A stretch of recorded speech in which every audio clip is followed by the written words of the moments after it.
gostava de ir para a igreja todos os dias.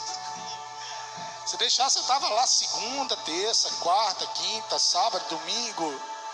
Eu estava de 6 horas da manhã e chegou um momento da minha vida em que minha mãe reclamava comigo porque eu estava direto na igreja.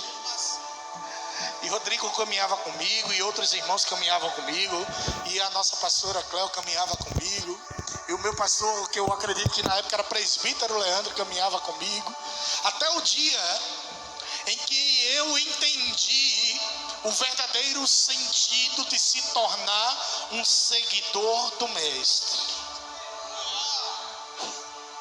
Eu entendi as motivações certas que eu deveria utilizar para ir até a casa do Senhor, e entendi no meu coração que não apenas indo para a casa do Senhor, onde quer que eu fosse, o meu Mestre ali estava. E nessa noite eu queria compartilhar com você o quanto é importante a gente entender que nós temos a escolha de seguir qualquer pessoa. Nós temos a escolha de servir qualquer pessoa, mas servir ao nosso Deus vivo é a melhor coisa que pode acontecer nas nossas vidas. Servir ao nosso Deus requer, muitas vezes, meu presbítero, renúncia. Muitas renúncias. Mas servir ao Deus vivo traz recompensas. E é sobre renúncia e recompensa que eu quero falar com você nessa noite. Se você puder, abra sua Bíblia no primeiro livro dos Reis, o capítulo de número 20. Perdão, capítulo 19. Primeiro livro dos Reis, capítulo 19. Versículo 19 até o 21. Primeiro livro dos Reis, 19, do 19 ao 21. Depois a gente vai lá em Mateus. E a palavra do Senhor diz assim: partiu, pois, Elias dali e achou a Eliseu, filho de Safate, que andava lavrando com 12 juntas de bois adiante dele. E ele estava com a 12ª. E Elias passou por ele e lançou a sua capa sobre ele. Então ele deixou os bois e correu após Elias e disse: deixa-me beijar a meu pai e a minha mãe, e então eu te seguirei. E ele lhe disse: vai e volta, pois que te fiz eu? Voltou, pois, de o seguir, e tomou a junta de bois e os matou, e com os aparelhos dos bois cozeu as carnes e as deu ao povo, e comeram. Então se levantou e seguiu a Elias e o servia. Lá em Mateus, no capítulo de número 8, versículo 21 e 22, diz assim: e outro de seus discípulos lhe disse: Senhor, permita-me que primeiramente eu vá sepultar o meu pai. Jesus, porém, disse-lhe: segue-me e deixa que os mortos sepultem os seus próprios mortos. Ao ouvir uma pessoa falar esse versículo ontem pela manhã, o meu coração se aqueceu ao falar de Elias e Eliseu. E eu lembrei imediatamente dessa outra passagem que fala a respeito de Jesus e um determinado discípulo. E no transcorrer dessa pregação nós vamos falar um pouco, aprofundar um pouco sobre isso. Como eu disse antes de iniciar, nós temos a liberdade de servir e de seguir quem a gente quiser. Mas a melhor coisa é seguir alguém que pode agregar valores sobre a minha vida e sobre a tua vida. Não sei se você sabe, mas as pessoas mais seguidas do Brasil com o advento das redes sociais são Felipe Neto e o Whindersson Nunes. Eu acredito que você deve conhecer, acredito que os irmãos aqui devem conhecer. Eu não vou nem entrar no mérito do conteúdo que eles passam, eu não os sigo. Poderia seguir, mas eu acredito que eles não agregam os valores que eu estou buscando. Mas o Deus que eu decidi seguir, o Deus que eu decidi servir, Ele agrega os melhores valores sobre a minha vida. O Deus que eu decidi servir, meus irmãos, Ele não liga para curtida. O Deus que eu decidi servir e que você serve, Ele não liga para comentário, nem para compartilhamento. Ele olha para a terra e vê o seu povo lavado e remido pelo sangue de Jesus. E a comunhão que Ele quer ter comigo e contigo é tão grande, que a palavra do Senhor diz em Apocalipse que Ele quer que em determinado momento nós sentemos, meu pastor, no seu colo, e Ele enxugue todas as nossas lágrimas, e nos céus não haverá mais lágrima nem sofrimento. Essa é a verdadeira comunhão. E esse Deus nos quer tão bem, que Ele quer que nós vivamos uma vida de santidade, sem a qual ninguém poderá ver a Deus. E viver uma vida de santidade não é viver uma vida perfeita, longe disso. Perfeito que andou aqui na terra só teve um, Jesus. Ele cumpriu a lei e nos salvou de todos os nossos pecados. Mas todos os homens e mulheres de Deus que decidiram servir a esse Senhor e seguir totalmente o Senhor, em determinado momento seus pés vacilaram, cometeram pecado, cometeram deslizes, mas eles tinham a certeza no seu coração que mesmo cometendo erros, o seu Deus era perdoador. Não há pecado que o nosso Deus não possa perdoar. Não há coração duro de pedra que Ele não possa transformar num coração de carne, que ainda bate em adorar o nome do Senhor. E é esse Deus que nós decidimos servir. E não é errado a gente servir ou seguir outras pessoas. Nós servimos totalmente ao nosso Deus. Mas eu sirvo o meu patrão na minha escola. Mas eu sirvo os pais da escola onde eu trabalho. Mas o meu pastor Leandro, ele serve com o seu conhecimento os alunos para quem ele ensina. E não é errado também seguir outras pessoas. Eu sigo outras pessoas. Meu pastor, meu presbítero, meu diácono, meus irmãos. E eles agregam valores na minha vida, mas os valores deles são totalmente diferenciados. Sabe por quê? Porque eu consigo ver o brilho do Espírito Santo sobre suas vidas. Eu consigo ver que há um Deus que os trata de maneira diferenciada, que os ama, que os transformou. E o que Deus tem sobre a vida deles, eu creio que Deus também quer sobre a minha vida. E o que Deus derramou sobre suas vidas, que é amor, que é paz, que é alegria, que é prosperidade, que é felicidade plena, que é um casamento próspero, eu creio que o Senhor também quer derramar sobre a tua vida. E quando a gente decide seguir pessoas que andam lado a lado com Deus, meu irmão Rafael, eu quero te dizer que quando a gente se posiciona desse jeito, a gente está sendo atraído para mais perto de Deus. A gente serve ao Senhor, segue totalmente o nosso mestre, mas ao dar as mãos para um irmão e dizer: eu estou contigo, você também conta comigo, vocês dois juntos estão caminhando em direção ao alvo, que é Jesus Cristo, nosso Senhor. Assim foi sobre a vida de Elias e de Eliseu. Elias, profeta do Senhor, havia se posicionado como homem de Deus e como voz profética. Aquilo incomodou muita gente. Dentre tantas as pessoas incomodadas estava Jezabel, que passou a perseguir Elias. Elias passou a ter medo. Ele que havia derrotado os profetas de Baal, pensou que estava sozinho. E ao pensar que estava só, decidiu se enclausurar, decidiu se isolar, Não no momento de solitude, que é ficar sozinho voluntariamente, mas um momento de solidão. Ele se viu inclusive sem o próprio Deus.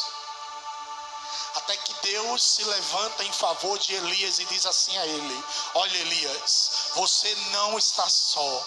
Ainda existem 700 profetas e homens de Deus que eu levantei sobre Israel, que não dobraram os seus joelhos perante Jezabel e que continuam me adorando em espírito e em verdade. Dentre esses homens existe um que te substituirá, e o nome dele é Eliseu. Até que a gente chega à leitura que nós tivemos hoje. Elias encontra pela primeira vez o profeta Eliseu. O ainda jovem Eliseu. O homem prometido até a porção dobrada, Eliseu. E ao encontrar Eliseu, ele vê algumas qualidades sobre a vida daquele jovem rapaz. Ele vê que ele é trabalhador, porque ele estava cuidando de uma junta de bois. Mas existe uma outra grande qualidade que ele consegue observar sobre a vida daquele jovem.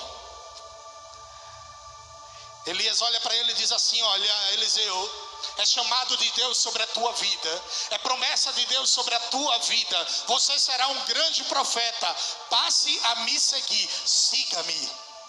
E Eliseu diz assim para ele: Elias, deixa primeiro que eu vá beijar o meu pai e a minha mãe, e eu te seguirei. E aí foi quando eu pensei nessa outra passagem, em que um jovem discípulo chega até Jesus e diz assim, Jesus o convida: siga-me, siga-me, sirva-me. E aquele jovem diz assim: olha, Jesus, deixa primeiro eu enterrar o meu pai, para que depois eu vá te servir.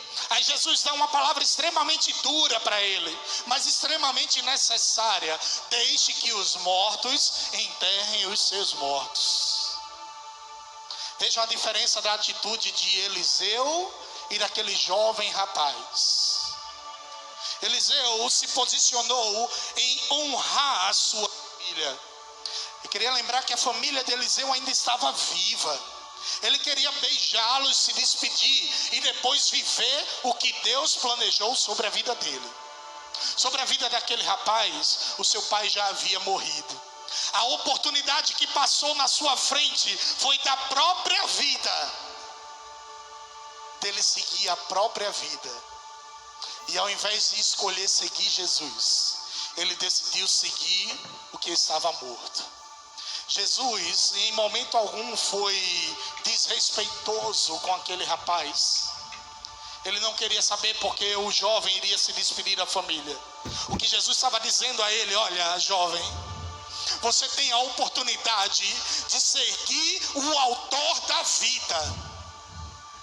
Se você crê em mim, ainda que algo esteja morto, ressuscitará. Eu sou o caminho, a verdade e a vida. Eu sou o pão da vida que desceu dos céus. Você está perante o Senhor, e entre escolher seguir a vida e a morte, você escolhe seguir a morte. É uma atitude diferente, porque o coração de Eliseu tinha as motivações certas de quem seguir. E quando um homem e uma mulher de Deus se posiciona com as motivações certas de quem seguir, com certeza o Mestre derrama bênçãos sobre nossas vidas.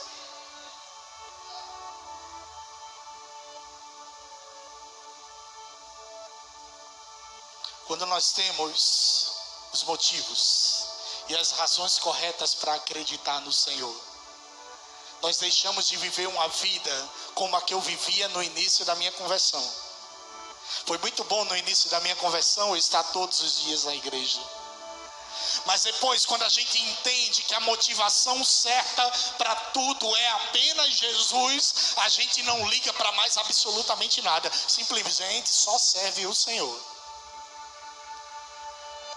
E Depois que Elias passa a andar juntamente com Eliseu, Eliseu passa a começar a ver o sobrenatural de Deus sobre a vida dele.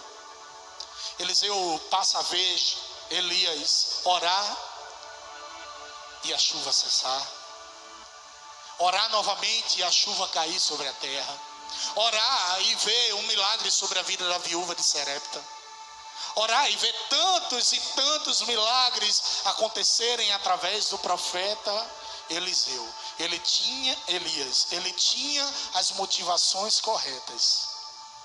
Eliseu era tão grudado, meu pastor, em Elias, que em determinado momento da vida de Elias, ele ouve a voz do Senhor dizendo: olha, Elias, é chegado o teu momento final, eu te levarei para morar comigo. Eliseu será consagrado e será o teu substituto. E quando chega lá em 2º livro dos Reis, o capítulo de número 2, Elias olha para Eliseu e diz assim: olha, eu vou ser arrebatado, eu vou ser levado até os céus, eu preciso antes disso ir até Betel. Fica onde você está. Mas o coração de Eliseu estava tão motivado pelas coisas corretas que ele disse: olha, você pode ir para Betel, mas não me deixe aqui sozinho, eu irei junto com você. Você pode estar indo para a casa de Deus, porque Betel é a casa de Deus, mas eu vou junto com você, porque você é a voz de Deus, e se você é a voz de Deus, eu vou te seguir. E ele segue Elias até Betel. Depois Elias diz assim: olha, antes de ser arrebatado, eu preciso ir até Jericó. Fica aqui, não sai do teu lugar. Mas ele tinha as motivações tão corretas que ele disse: Elias, mesmo que tu vá para Jericó, o local onde acontecem as batalhas, o local que é perigoso, o local onde a muralha é gigante, eu irei contigo. Porque se eu fui contigo para Betel, que é a casa de Deus, eu vou contigo também para o lugar onde acontece a batalha. E Eliseu prontamente vai com Elias.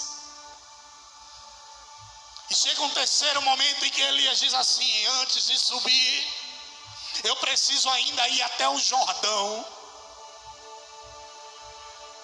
Eu preciso ir até aquele rio. E eu tenho a absoluta certeza que naquele momento Deus revelava sobre a vida de Elias o que é de sobrenatural aconteceria ali no Jordão. E ele diz: Eliseu, fica onde você está.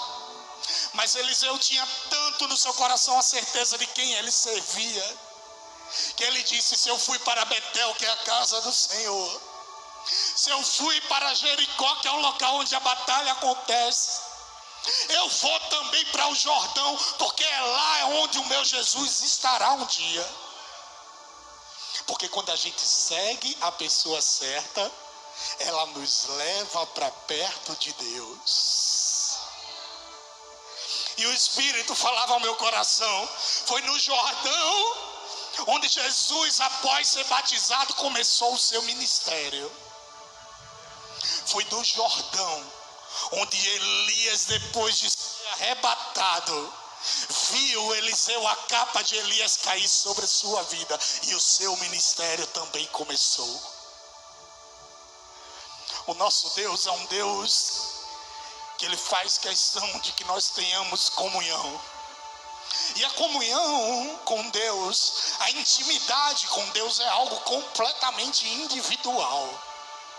A comunhão que eu tenho com meu Deus é a comunhão que eu tenho com meu Deus. A comunhão que a minha esposa tem com Deus é a comunhão que ela tem com Deus. Mas absolutamente nada impede de nós darmos as mãos, caminharmos juntos no mesmo propósito.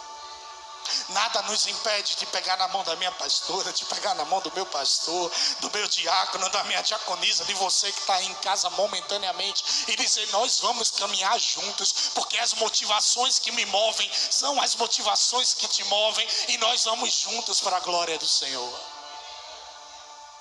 O ministério que me move é o ministério que move você também. Ei, não sei se vocês sabem, mas há um ministério que todos nós fomos chamados. Uns foram chamados para pastores, outros para músicos, outros para doutores da lei. Mas Paulo afirma que todos nós fomos chamados para o ministério da reconciliação. O ministério que leva as águas até o povo. O ministério que leva a semente, que é a palavra de Deus, até os outros. O ministério que faz com que mais pessoas cheguem para o reino de Deus. Saqueemos o inferno e povoemos os reinos dos céus.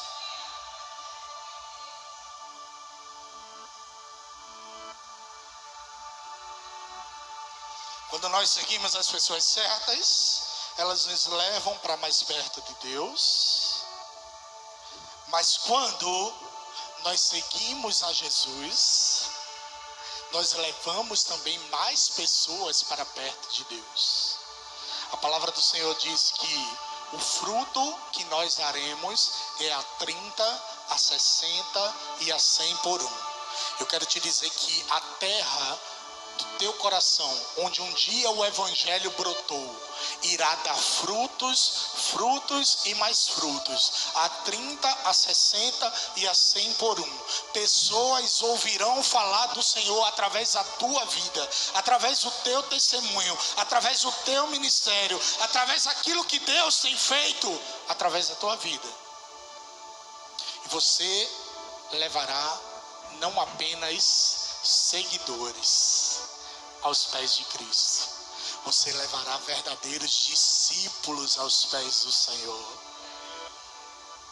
Você não levará os 40 milhões de seguidores do Whindersson Nunes.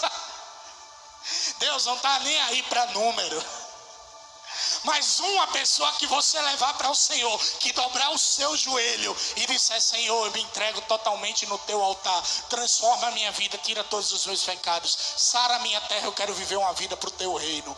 Deus se alegrará no seu coração. É claro que se tiver ainda mais gente, glória a Deus. E eu creio que neste lugar não caberá. Talvez você não tenha entendido o que está aqui. Neste lugar não caberá.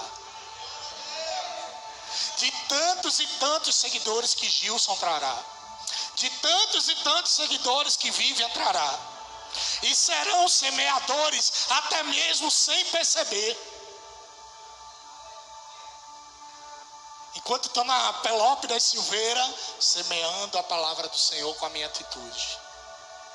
E quando chega na faculdade, semeando a palavra do Senhor com a minha ação.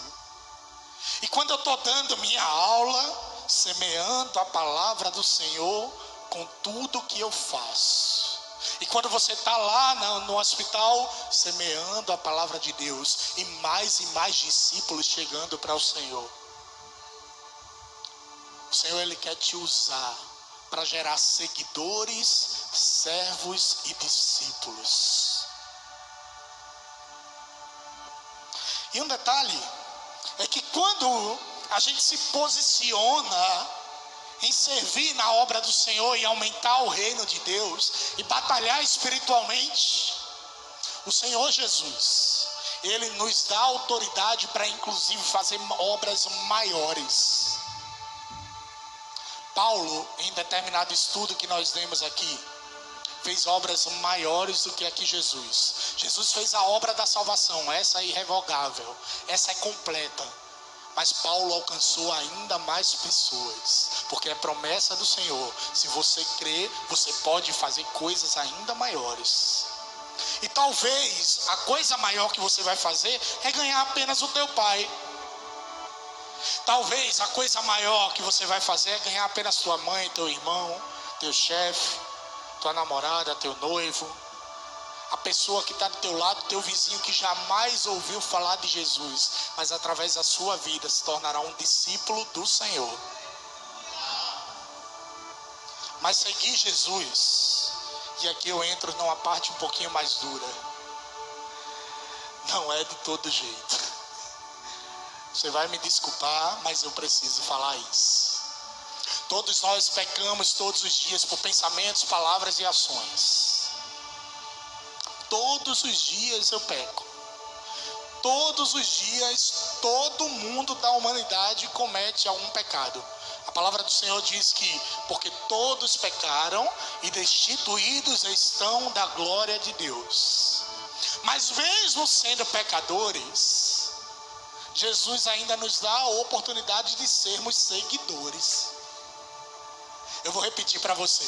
Mesmo sendo pecadores, Jesus ainda nos dá a oportunidade de sermos seguidores.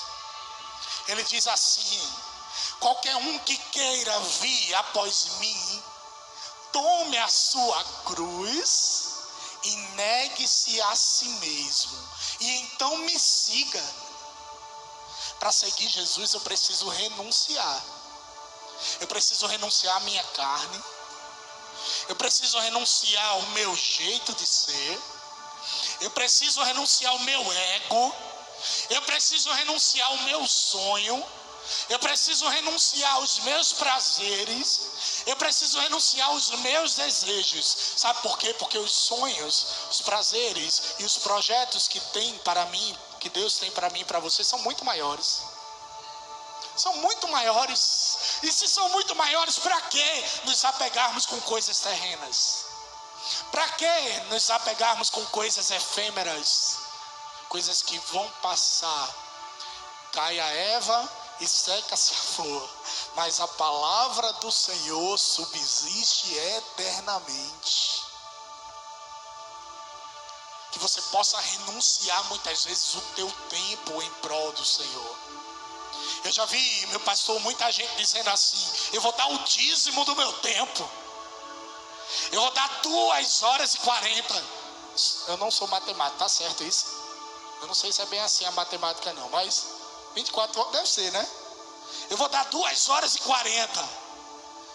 É o culto que eu vou, que tem 2 horas, e depois eu fico 40 minutos lá na frente conversando com os irmãos, e aí eu compro a cota. Mas o Senhor não te chamou para dar apenas uma gotinha da tua vida. Ele te chamou para você dar o oceano inteiro. Ele te chamou para você dar o tempo inteiro. Eu sirvo o Senhor às 24 horas do meu dia. É negociando com o Pai e servindo ao Senhor. Isso quer dizer que eu peco, que eu não peco? Peco. Mas o Espírito Santo vem até mim e diz assim: eu sou tão maior que tudo isso, meu filho. Eu te perdoo, mas continua me seguindo. Mas continua me adorando. Continua se posicionando na minha presença. E quando você renuncia a si mesmo, em prol do plano do Senhor, acontece o que está escrito lá em Jeremias 29:11. Porque eu pensei os pensamentos que tenho a respeito de vós, pensamentos de paz, para vos dar, e não de mal, para vos dar o fim que esperais. O sonho dele é maior, o projeto dele é maior, a vida dele é maior, o reino dele é maior, o sonho dele é maior, a vida dele é maior e melhor. E a gente tem que viver isso, matando todo dia a nossa carne, porque há uma guerra entre o espírito e a carne. A carne quer que você a alimente, o espírito quer que você o alimente, e quem for mais alimentado vencerá essa guerra. E como é que eu alimento o meu espírito? Através da palavra do Senhor, através da oração, através de levar a palavra do Senhor a outras pessoas, através do jejum, através da adoração, através de uma vida construída no altar do Senhor. E depois que você nega a si mesmo, você passa a produzir frutos. Frutos de paz, frutos de justiça, o fruto do Espírito. E esses frutos vão gerar ainda mais frutos. Como eu já disse, você vai passar a ver pessoas servindo ao Senhor ao teu redor. Você vai passar a ver pessoas querendo chegar mais perto de Deus, porque você está perto de Deus. Surpreendentemente, você vai ouvir algum vizinho teu dizendo assim: Eu quero servir a esse Jesus porque ele transformou a vida do meu vizinho. E se ele transformou a vida de quem estava perdido, ele pode transformar a minha também. Você vai gerar seguidores, servidores e discípulos. Mas Deus é tão bom que mesmo negando a nós mesmos, que mesmo apenas fazendo o que ele ordenou, que é aumentar o seu reino, ele ainda assim decide nos recompensar. E quando a gente se posiciona como servidores e seguidores de Cristo, levando a sua palavra a toda criatura como ordenança dele, o Senhor Deus olha dos céus e você atrai o olhar de Deus sobre você. As bênçãos do Senhor começam a chegar sobre a tua vida, de uma maneira tal que você começa a se surpreender. Como é isso, como é aquilo. Deixa eu compartilhar uma coisa com você. Há 90 dias, nós iniciamos esse período da quarentena. Minha esposa teve o contrato reduzido no trabalho e obviamente o salário foi reduzido. E a gente botou a mão na cabeça e disse assim: como é que vai ser agora? Tem um carro, tem a casa, tem uma série de coisas para a gente cumprir. Tem cartão, tem luz, tem água, tem internet, que hoje em dia não é nem mais algo supérfluo, é algo até necessário. Mas em nenhum momento eu deixei de ver as mãos do Senhor sobre as nossas vidas. Nós temos tido nos últimos 90 dias os dias mais prósperos sobre o nosso lar. Eu estava essa semana, meu presbítero, fazendo revisão do carro que nem estava programado. Porque o Senhor se agrada em ver o seu servo alegre, em ver o seu servo feliz. Ele olha para a tua vida, meu irmão Maurício, e diz assim: ali vai o homem que aprendeu a negar a si mesmo, tomou a sua cruz e está me servindo, e está gerando discípulos e seguidores. Eu vou o abençoar. E ele vai lá e abençoa, porque ele é Deus, ele faz do jeito que ele quer, da forma que ele quer, e ele quer fazer também sobre a tua vida. Que nessa noite, meu amado, você possa encontrar as motivações certas, possa encontrar os motivos corretos para seguir a Jesus. Mesmo sabendo que ele abençoa a minha vida: Jesus, eu não te sirvo porque o Senhor me abençoa. Mesmo, Senhor, sabendo que tu derrama bênçãos sobre a minha vida, eu não te sirvo por causa das bênçãos. Eu te sirvo apenas porque tu és Deus, tu és o Criador de todas as coisas. Eu te sirvo, Senhor, porque um dia tu decidiu entregar o teu filho por amor da minha vida. E quem era eu? Eu te sirvo, Senhor, porque o Senhor decidiu me amar primeiro. Eu não era absolutamente ninguém. Eu era um jovem desgarrado, gostava de ir para a escola, jogar meu futebol, e não tinha propósito algum na minha vida. Até que o Senhor se apresentou até mim e disse: eu tenho planos e projetos tão maiores sobre a sua vida. E assim é também sobre você. Ele tem projetos, sonhos espetaculares. Basta você se posicionar como Eliseu se posicionou. Não importa para onde a voz de Deus está indo, eu vou junto. Ainda que eu ande pelo vale da sombra e de morte, eu não temerei mal algum, porque tu estás comigo, Senhor. Portanto, permaneça firme, permaneça constante. Nós sabemos que os dias têm sido difíceis. Os últimos dias têm gerado angústia. Os últimos dias têm gerado transtornos, morte, doença. Mas o Senhor Jesus não perdeu o controle de absolutamente nenhuma situação. Os propósitos que Ele tem sobre a tua vida ainda vão se cumprir. As portas, como eu falei domingo passado, estão perto de se reabrir. E não apenas as portas físicas, mas também as portas espirituais. Os celeiros dos céus se abrirão e nós veremos ainda nessa geração a glória de Deus se manifestar em nós. E ainda, meu pastor, que eu não veja nada disso, ainda que eu não veja as promessas dele se cumprir, que eu acho difícil porque ele é cumpridor de promessas, eu tenho certeza que para onde eu vou, lá ele estará. E não só ele estará, você também estará. E eu não sei teologicamente, para mim pouco importa se eu vou ter a consciência de que eu sei que Cleiton está lá, que Rodrigo é Rodrigo e está lá. Para mim pouco importa, mas eu sei que aqui juntos nós servimos e estaremos lá. E valeu a pena servir junto com vocês. E valeu a pena ser seguidor do Mestre junto com cada um de vocês. E valeu a pena seguir esse Deus, porque Ele me amou, porque Ele continua nos amando, mesmo nas tribulações, mesmo nas dificuldades. Se posicione como um homem e mulher de Deus que é seguidor irrestrito do Senhor.